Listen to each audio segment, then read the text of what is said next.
compensate the victim or their family for the harm they have suffered. And you can have several examples of compensation: people exposed to pesticide, coal miner who got black lung disease, people who have had bad reaction to vaccine, etc., or people who got hurt on the job. The list is very long of existing compensation system. But when it comes to reparation related to slavery and colonization, the discussion becomes highly political and sometimes very sensitive for no reason. Considering the harm suffered by African population and the black diaspora through centuries, no group is more deserving of being compensated.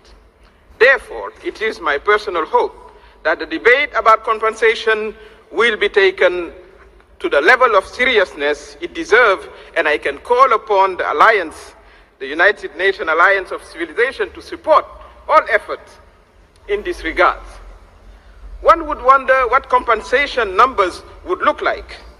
Africa, let's recall, needs 1.3 billion annually to achieve the Development Sustainable Goal, according to the United Nations.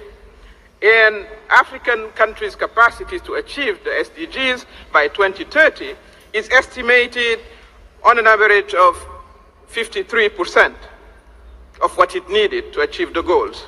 These are the numbers we can seriously work around as we discuss about compensation for all the harm, deprivation, violence we suffered, and the pain is still living as we endure the consequences of disruptive historical trajectory that slavery and colonization impose on us, including the drama of thousands of our young people drowned in the Atlantic Ocean and the Mediterranean Sea in the seek of better economic opportunity. In conclusion, I like to say that against all odds, we are here and striving. We Africans definitely deserve the all-time World Award for Resilience.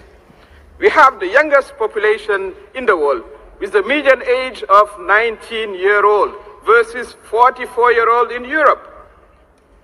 We have the fastest growing middle class in the world, unfortunately masked by a large cohort of extreme poverty. But yet, 60% of arable land is in the continent of Africa, which is also home to 30% of the world mineral reserve, 8% of the world natural gas, and 12% of the world oil reserve. The continent has 40% of the gold and up to 90% of the coronium and the platinum, which are very strategic resources, as we know. We strongly count and believe in our new and young African leadership, like my recently elected president, Bassirou Diomaye FAYE, who is just 44-year-old, to launch Africa's destiny on a winning path by leveraging our key comparative advantage and wealth, while building fair and just partnership with the rest of the world.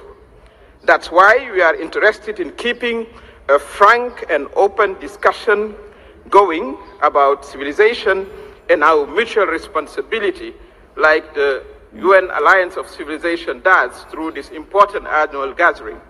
It is also, I would like to also encourage the United Nations to carry on and expand its work with young people who should be not at the back, but in the front and part of our discussion. Because young people who in Africa represent 70% of the population, which explains also the age of our president, the young people will define, hopefully, the future of a more civilized world.